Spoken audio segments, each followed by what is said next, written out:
Berarti totalnya berapa lama? 3 bulan. Rata-rata. Rata-rata 3 bulan. Duitnya muter atau enggak? Ya kalau duitnya muter, tapi apa kalau masalah keuntungan nggak muter, mendem.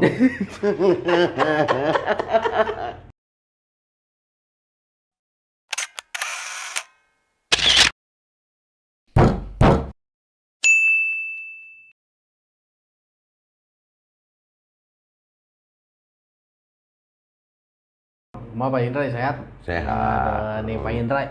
Pak Indra tuh masuk pada zaman SMU ya? Dulunya. Pertama tuh SMU, SMU kan? SMBU, JLP. Tahun berapa tuh? SMU 91. 91 nya SMU, terus SMBU na? Nah pohon deui. Pokoknya apa? Sekolot. Perputaran kan gitu.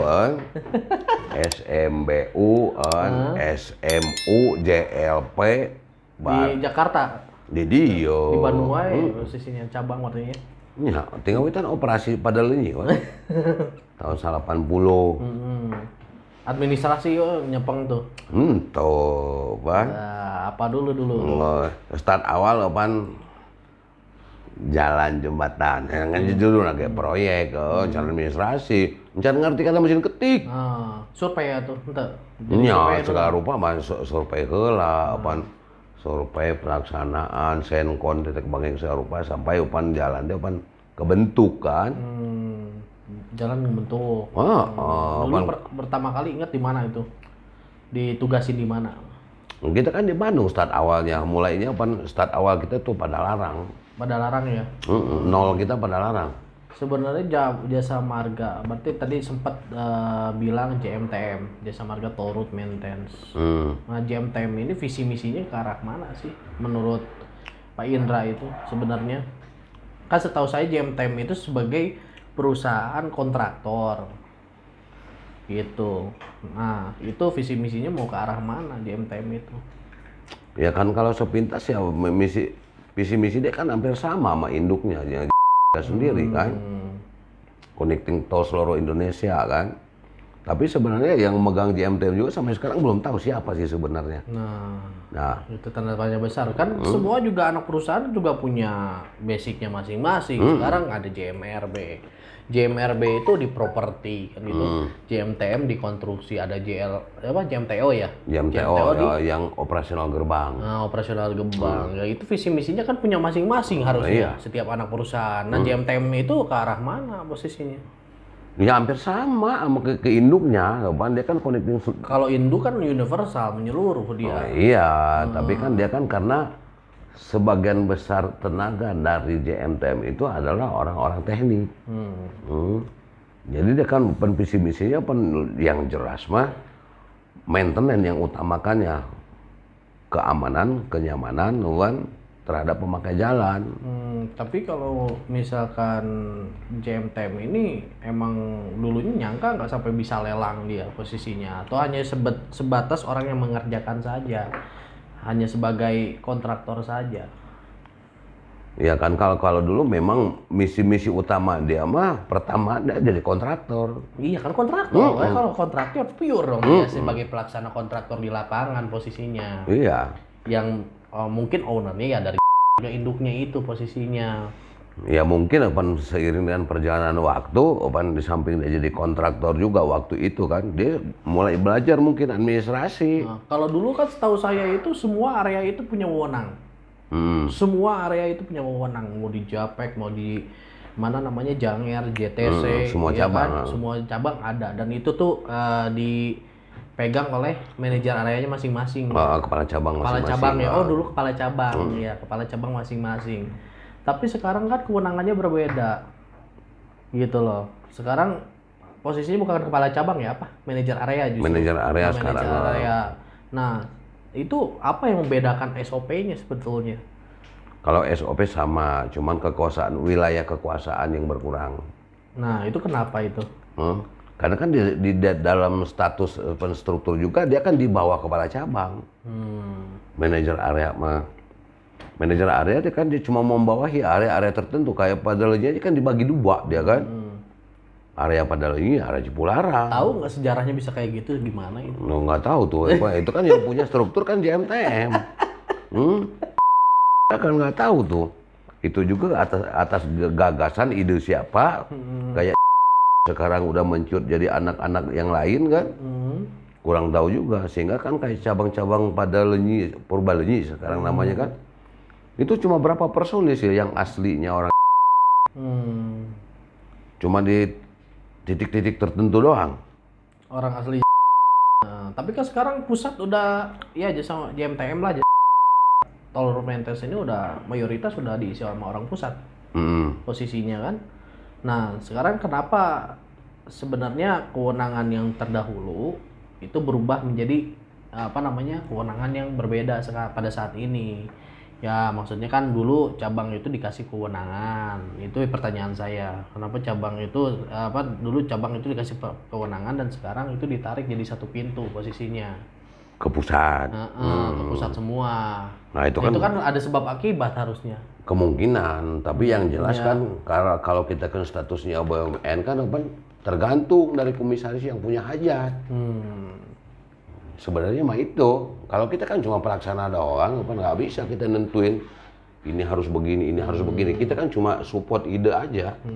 Yang ketentuan hajat ya tentu komisaris. Iya, di atas komisarisnya kan ada lagi Menteri BUMN. Iya betul, tapi kan seenggaknya kalau kita misalkan tinggal di rumah itu ya pasti kita tahu kondisi di rumah itu sendiri.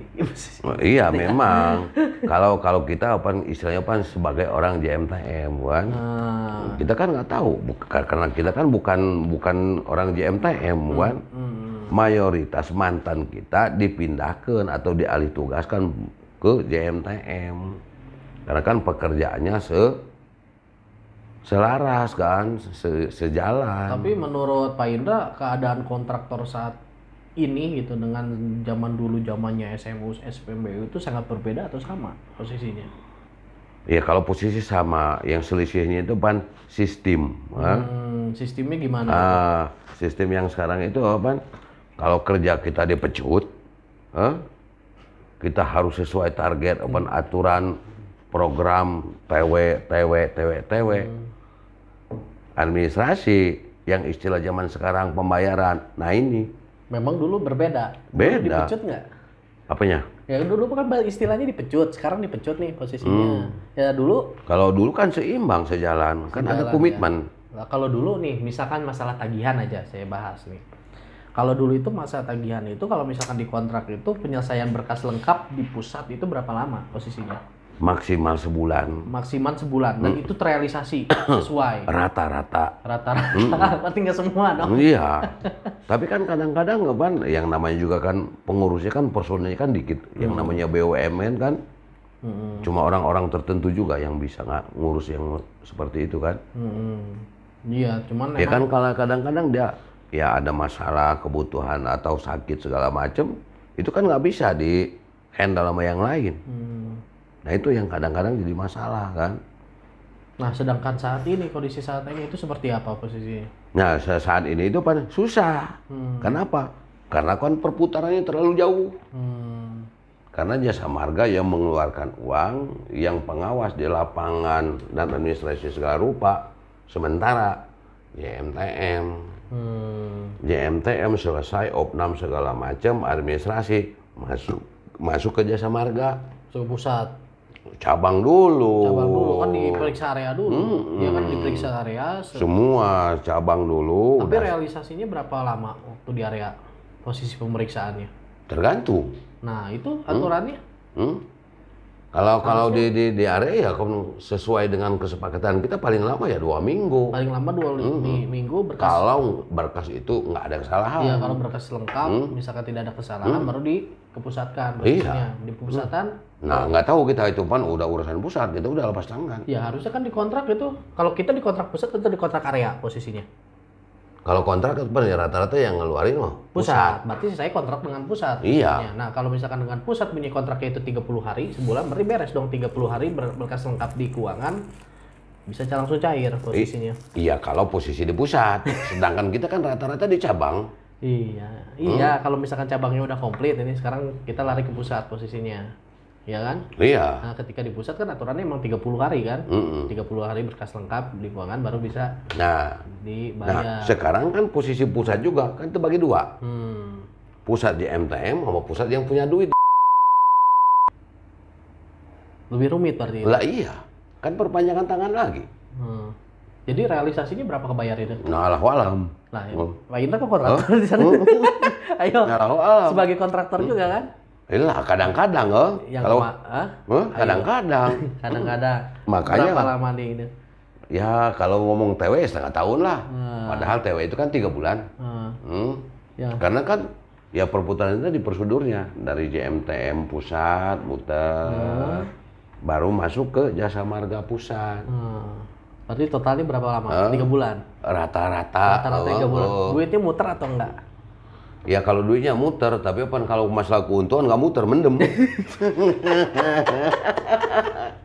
Duitnya muter dengan digini-giniin doang. Iya. Tapi kalau ngomong hasil, Allahu alam itu. Iya, soalnya kan ini banyak juga gitu. Maksudnya keluhan-keluhan dari kontraktor itu sebenarnya banyak juga. Mungkin nggak hanya di satu instansi, maksudnya banyak juga memang di instansi-instansi lain yang keadaannya juga seperti itu gitu posisinya. Apalagi sekarang keadaan pandemik, ada duitnya nggak semua perusahaan? Kalau namanya BUMN dia punya, karena dia nggak ngandelin duit dari negara. Anggarannya juga kalau negara APBN, kalau kita RKAP. RKAP ya makanya. Gitu. Makanya kita juga kan kalau sistem kerja, kalau kita ngomong tahun depan, itu Oktober tahun sekarang kita harus udah punya patokan. Desember nanti final, Januari ketok jadi. Karena kan hasil usaha kita sendiri. Nah, makanya kita kan ngajukan berdasarkan baik akt segala macam, tertulis, foto, hitungan segala macam, ya buat data lengkap kita. Cuman gini yang saya menarik itu dari Jasa Marga gitu. Misalkan dia masalah kerjaan itu kerja dulu baru kontrak dulu, saya tanya. Ya yang sebenarnya mah tergantung sih. Kalau aturan main yang benarnya, aturan kebenaran nih. Jangan ngomong dulu masalah hukum, ya kontrak dulu. Kontrak dulu kan. Karena kan di dalamnya kan ada. Yang paling utama itu kenapa sebab harus ada kontrak? Tenaga kerja yang harus kita backup. Awal pelaksanaan pekerjaan itu kan berdasarkan dari kesepakatan. Dengan perjanjian antara kedua belah pihak. Jika tidak ada kontrak secara tertulis, gimana kita bisa jalan? Kan begitu pionnya. Gitu. Cuman kan sekarang realisasinya ini kan banyak kontraktor yang mengadu gitu kan. Bukan juga realisasi, sebagian besar ada. Ya sebagian besar emang ada. Yang minta tolong dulu baru kontrak belakang. Cuman kan kalau misalkan kontrak itu seperti itu kan kita nggak tahu. Maksudnya diisi kontrak itu seperti apa, kita kan perlu lihat juga. Sekarang kita bicara aja jaminan pelaksanaan, bukan jaminan pelaksanaan, masalah pelaksanaan, jangka waktu pekerjaan pelaksanaannya itu berapa lama posisinya kan gitu ya. Nah ketika pekerjaan jangka waktu selama jangka pelaksanaan ini berapa lama, itu kan akan disesuaikan dengan pemeliharaannya posisinya. Nah sekarang kan proyek pekerjaan ini terbagi menjadi 2 sebenarnya. Betul nggak? Ada pekerjaan permanen dan ada pekerjaan semi permanen.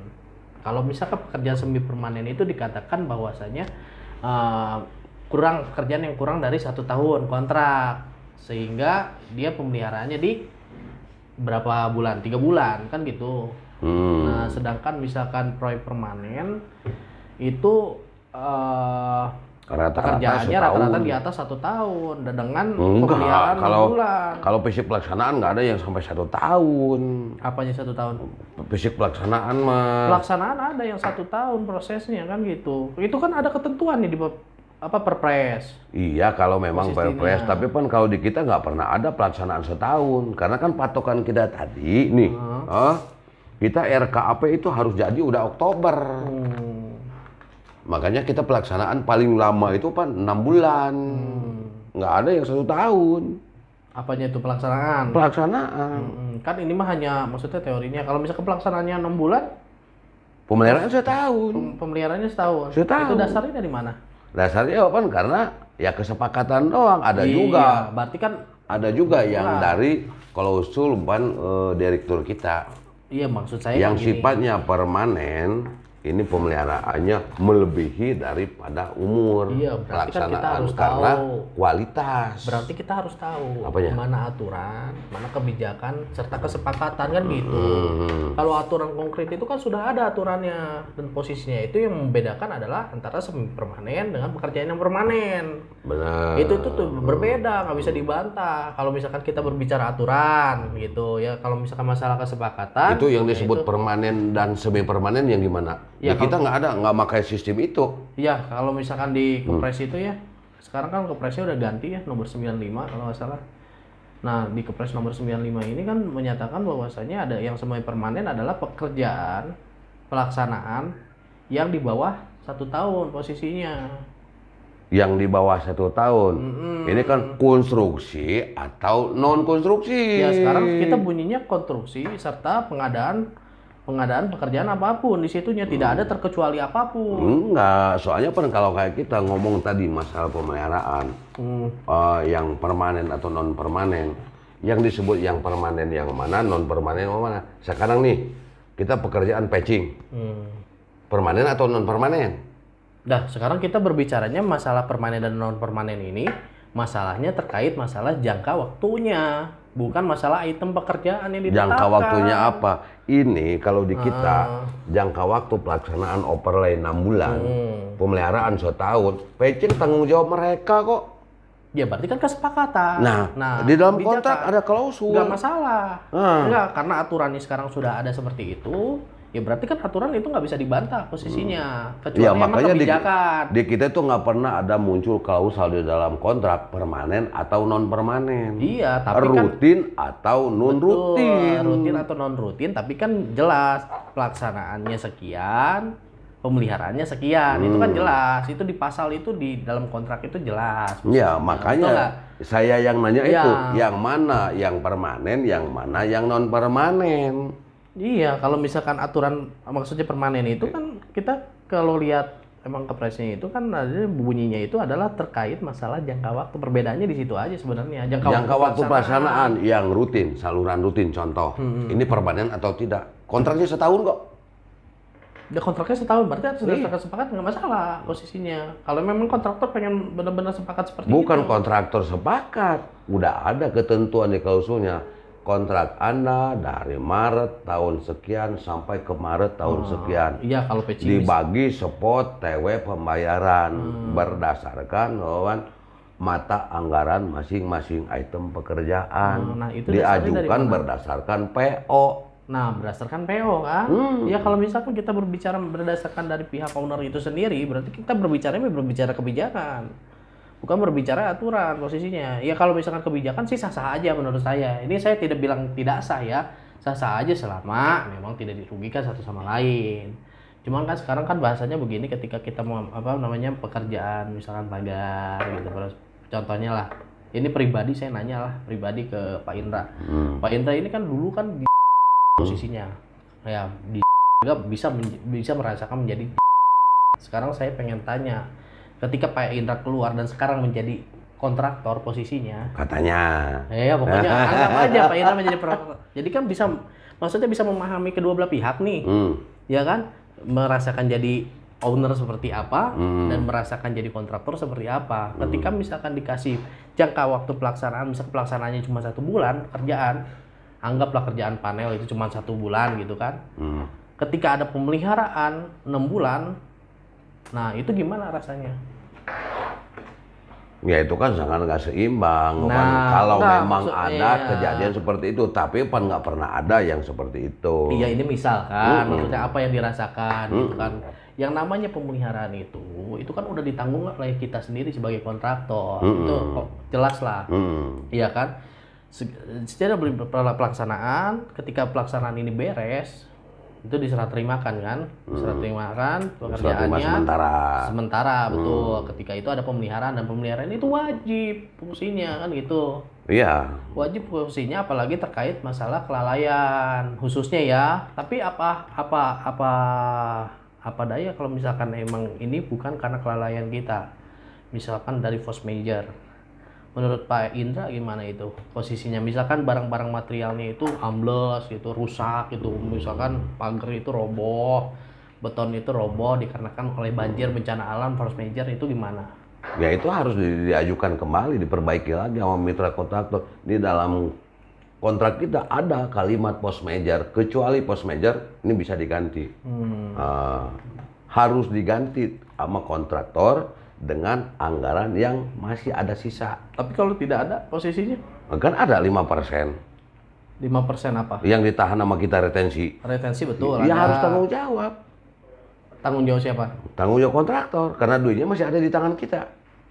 Force major. Heeh.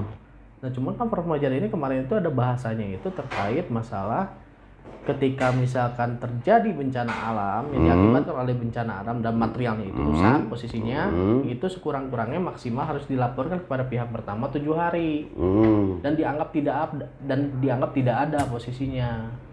Nah, itu Maksud dianggap apa? tidak ada gimana? Ya, saya juga nggak tahu bunyi kontraknya seperti itu. Makanya ini kan rancu menurut saya.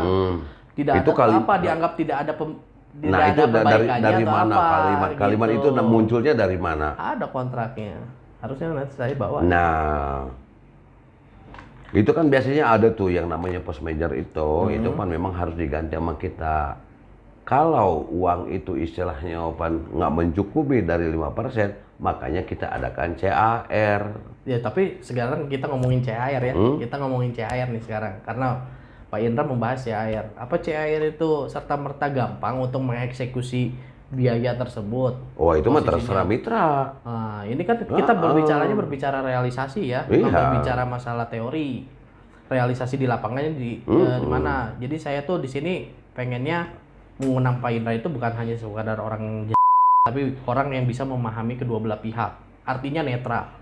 Dia bisa merasakan di pihak kontraktor maupun di pihak owner, posisinya kan gitu ya. Nah, saya pengen tahu gitu loh istilahnya karena ketika misalkan ya sekarang kita cek biasa kita bikin CAR di mana misalkan jasa raja.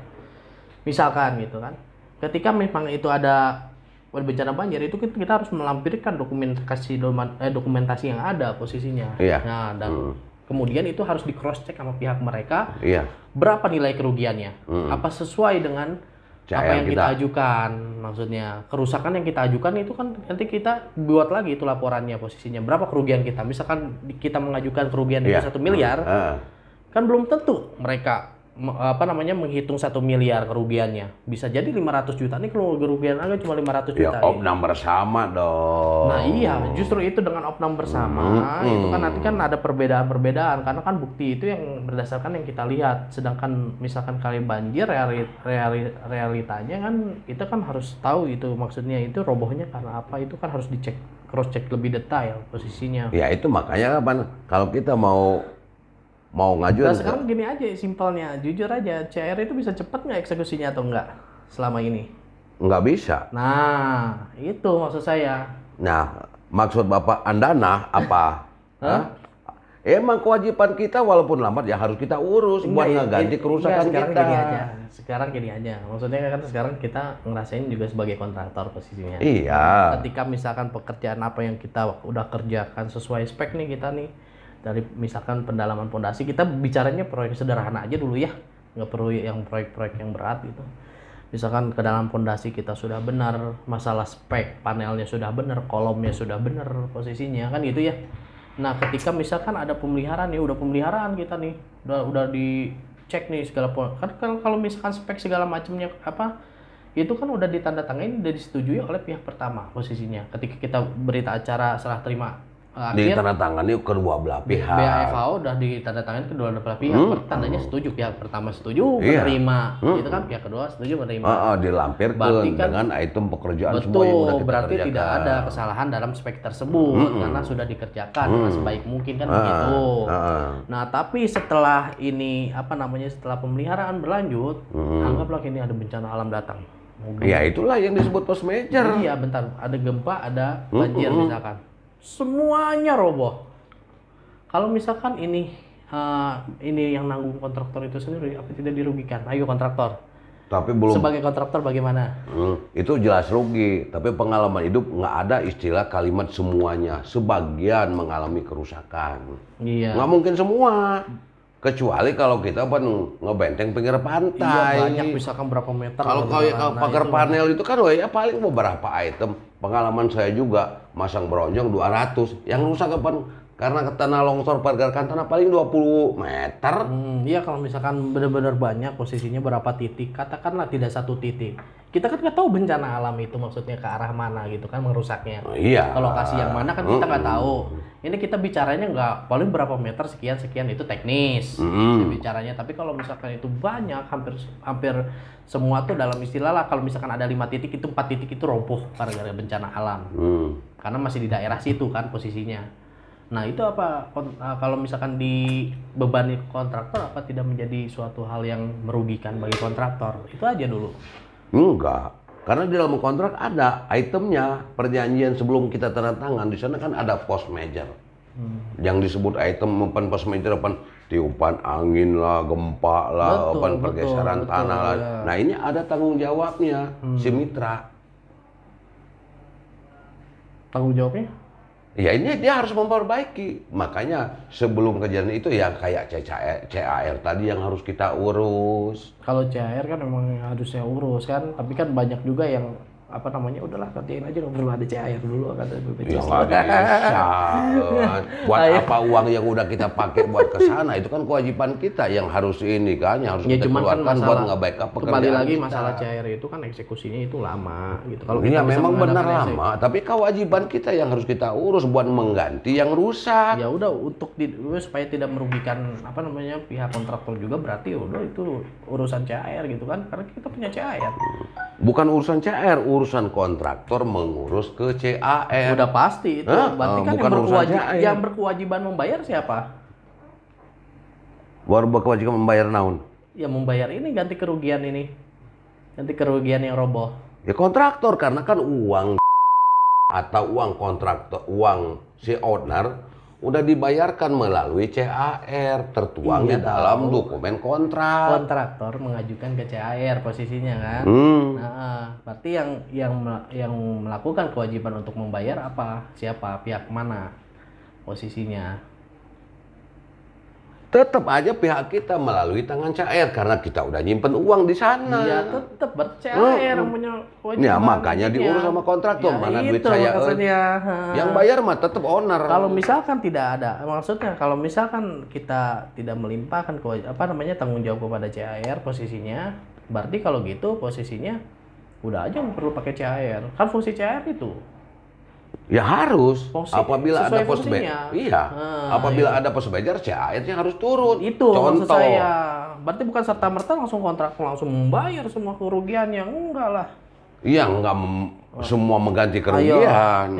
Yang rusak berdasarkan uang yang ada di CAR. Betul. Kalau kita kan enggak semua. Makanya kata saya juga, pengalaman saya nggak pernah yang namanya rusak itu semua. Iya, paling kalau gawang 2 kilo paling juga 50 meter. Realisasi, oke. Tapi kan kita nggak tahu yang namanya bencana alam posisinya. Ini pengalaman hidup yang udah saya jalani. Kecuali kata saya juga kalau nggak benteng pinggir laut. Iya. Kan kita gitu. Juga pernah masang beronjong juga di 75 pergeseran tanah, kata saya juga. Yang paling 20 beronjong kok. Nah itu tinggal tergantung kita. Mau kita urus ke CAR atau kita tangani dengan dana yang lain. Sebenarnya kalau pihak kontraktor itu sebenarnya pada umumnya adalah fair. Dia tuh fair orangnya. Maksud saya tuh gini, fair tuh. Kalau misalkan ini kerusakan berdasarkan kelalaian, itu merupakan kewajiban buat kontraktor untuk benar-benar mengganti kerugian tersebut posisinya. Misalkan tidak sesuai spek terus roboh itu kan emang kesalahan kontraktor, harus digantikan dengan yang sesuai spek. Kalau itu saya setuju posisinya. Tapi kan kalau force major itu kan tidak serta-merta intinya dilimpahkan ke kontraktor itu. Masalah itu mau ditanggung sama CAR tanggung sama kontraktor itu sendiri ya enggak. Cuma kan secara hak dan kewajiban itu kan harus kita pandang juga posisinya. Benar. Ya kan? Kalau ngomong kapan kontraktor nggak mau tergoyah, kenapa tanda tangan kontrak? Di dalam kontrak tuh pasal ini berbunyi, pasal ini berbunyi, pasal ini berbunyi. Termasuk pasal post major juga ada. Iya, makanya kan dibaca terlebih dahulu. Dan emang kalau dia ada kalimat yang kayak tadi, jangan serta-merta minta diperbaiki, jangan ditandatangan kontrak. Ya itu mungkin bisa direvisi, bisa dievaluasi mungkin. Ya itu kan satu keputusan itu juga kesepakatan seluruh Indonesia isi kontrak itu seperti itu draftnya. A, B, C, D sampai ke 13 pasal itu. Enggak, maksudnya ini bukan force major aja. Maksud saya bukan force major aja. Nah, Ya terkait misalkan pelaksanaan dan pemeliharaan, misalkan gitu maksudnya. Ya kan seperti yang saya ceritakan waktu tadi gitu kan posisinya. Terus nggak perlu apa namanya yang dia bilang bahwasanya apa namanya nggak perlu awalnya itu nggak perlu ada jaminan pelaksanaan. nah itu salah. Nah itu maksudnya. Itu salah berat itu. Begitu ada yang bilang nggak perlu ada jaminan pelaksanaan, ada BPJS, ada CAR, itu nggak perlu. Ditambah lagi kita hidup di jalan mah harus kontrak harus ada, BPJS harus ada. Berarti secara dokumentasi itu secara legalitas harus Iya di dalam kontrak juga udah dan ada kok. pada umumnya juga itu kan wajib sebenarnya. Bukan pada umumnya memang wajib. Iya kan Bukan pada umumnya. wajib. Soalnya kan tertuang di dalam kontrak juga, termasuk APD, titik bangkit segala rupa, buat keselamatan pekerja di lapangan. Tambah lagi asuransi, kita hidup di jalan, sekali ketoel modar ngomong naon. Iya kan makanya kita kan maksudnya mengurusi dokumen-dokumen itu ada peruntukannya masing-masing. Betul tidak? Kalau misalkan kita mengurusi BPJS Ketenagakerjaan, posisinya apa namanya? Berarti untuk mengklaim Tenaga kerja kita. kecelakaan dan kematian nantinya posisinya. Kalau misalkan tenaga kerja kita kecelakaan atau kematian, berarti ada yang menghandle itu. Iya. Terkait misalkan CAR itu juga penting. Kenapa? Ya itu fisik, lapangan, pekerjaan. Setiap ada pekerjaan nanti barang-barang material atau segala macam yang berakibat kan karena misalkan force major tadi yang saya katakan, berarti itu ada peruntukannya ya siapa yang Itu juga bukan sekedar force Gitu, major sebenarnya posisinya.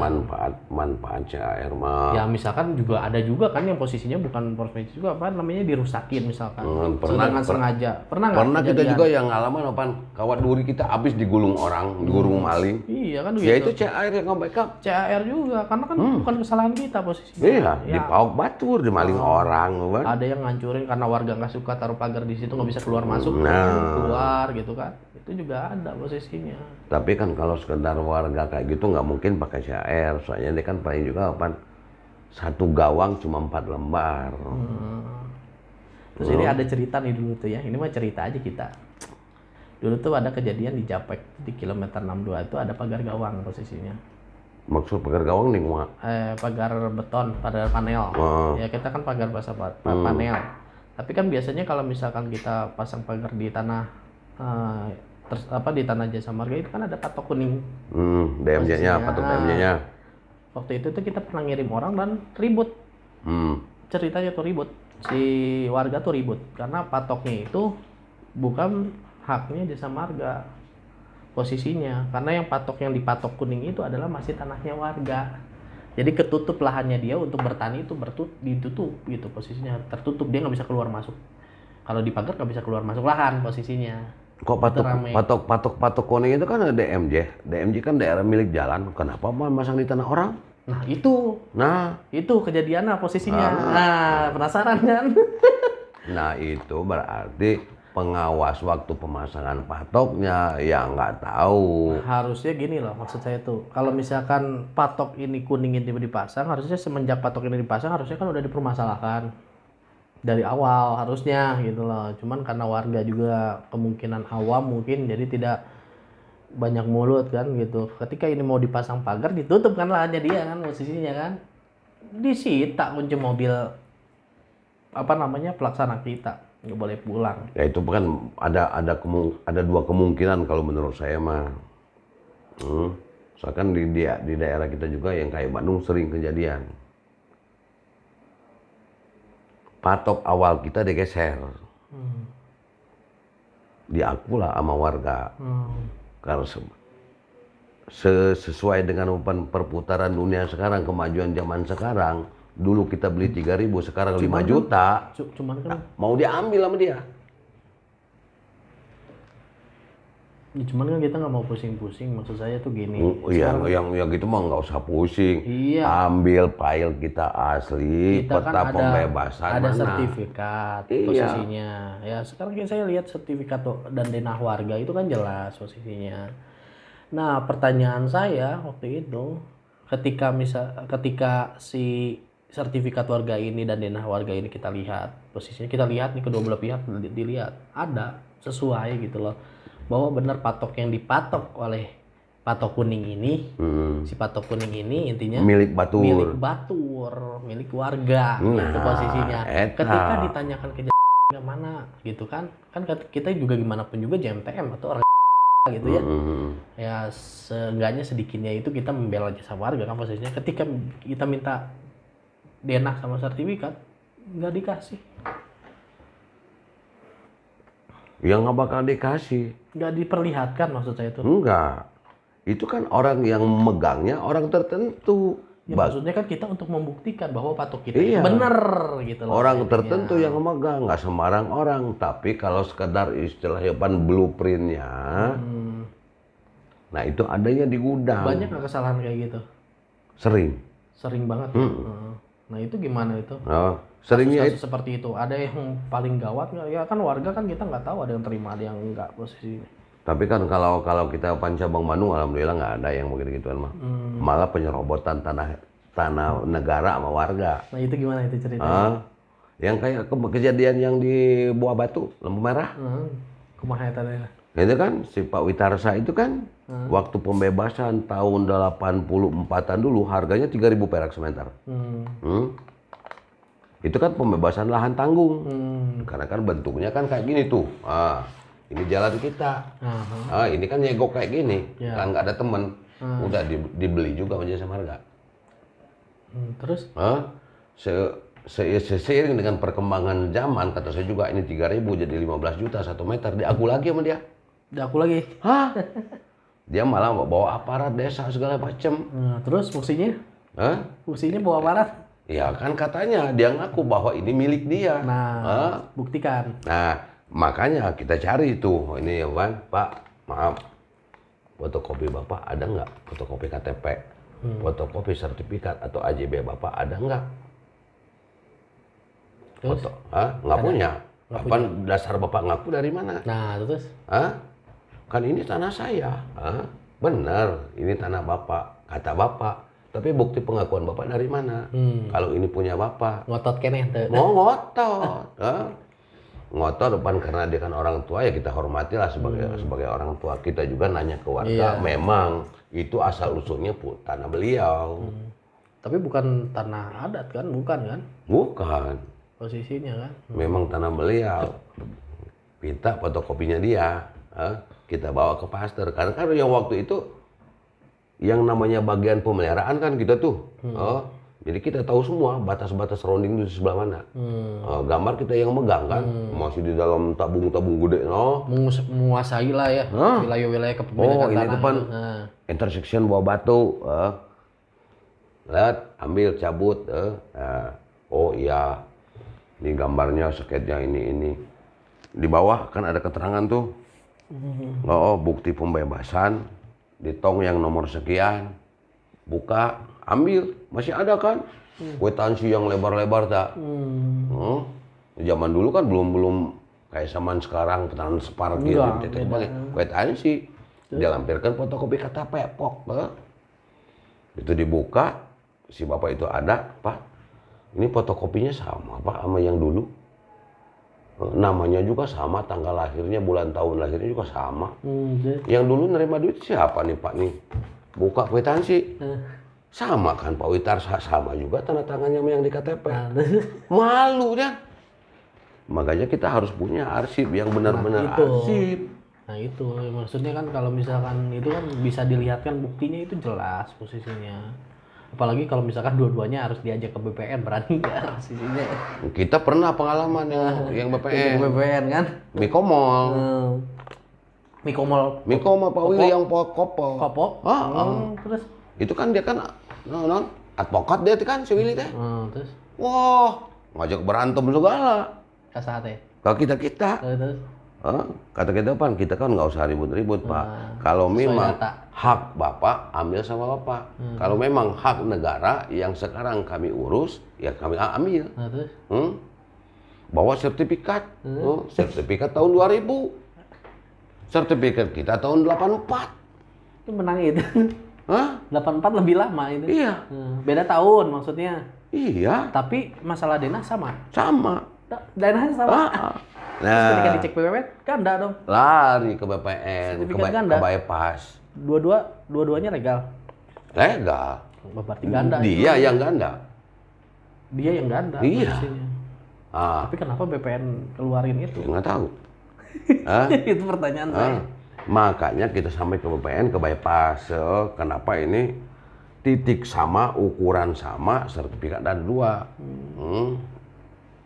Mundurnya si Mikomol, udah ambil aja sama Bapak, karena itu kan memang ini, kami ngalah. Di sana itu di dalam peta pembebasan kita, di sana itu ada sungai. Sungai ini kan miliknya kan dinas pengairan. Ya nggak bisa ditutup dan dialihkan das kan daerah aliran sungai. Mau dia ditutup kan pakai gorong-gorong. Hilang tuh.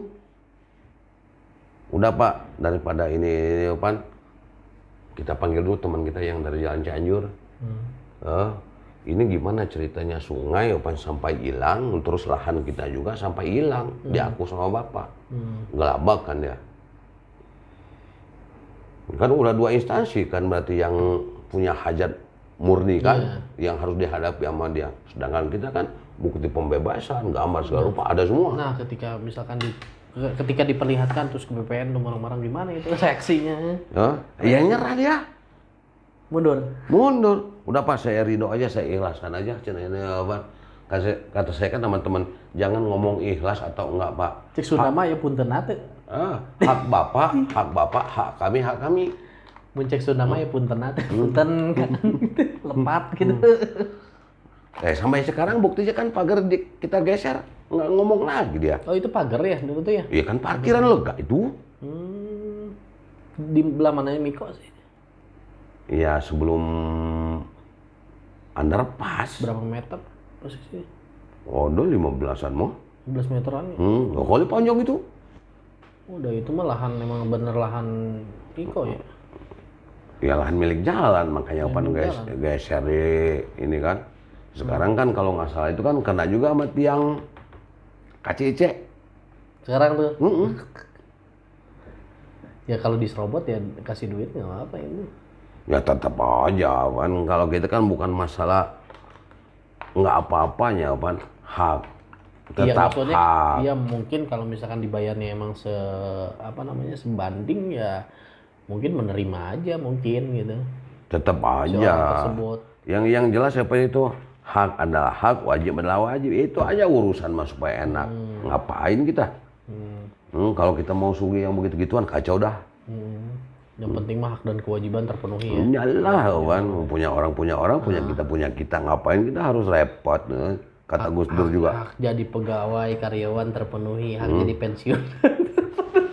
Bukan pensiunan itu. kalau masalah terpenuhi itu kan gimana, Pan isi dada masing-masing, kecukupan mah. Ari ieu mah pensiunan ngoceh berarti can cukup teh nih ya. Cukupan eta teh. Momen aya kecukupan. Allah itu menciptakan pagi, jeung naon, jeung sore, siang jeung malam, hujan jeung panas. Lamun ieu nu terakhir naon ngasih kekayaan dan naon. Allah itu ngasih semuanya tuh. Iya. Yang kita butuhkan. Berpasang-pasangan nih, laki perempuan, siang malam hujan panas. Kalau kaya miskin. Salah. Kalau makanya miskin terus. Kalau kaya miskin kan ini mah kita mah berbicara lawan kata.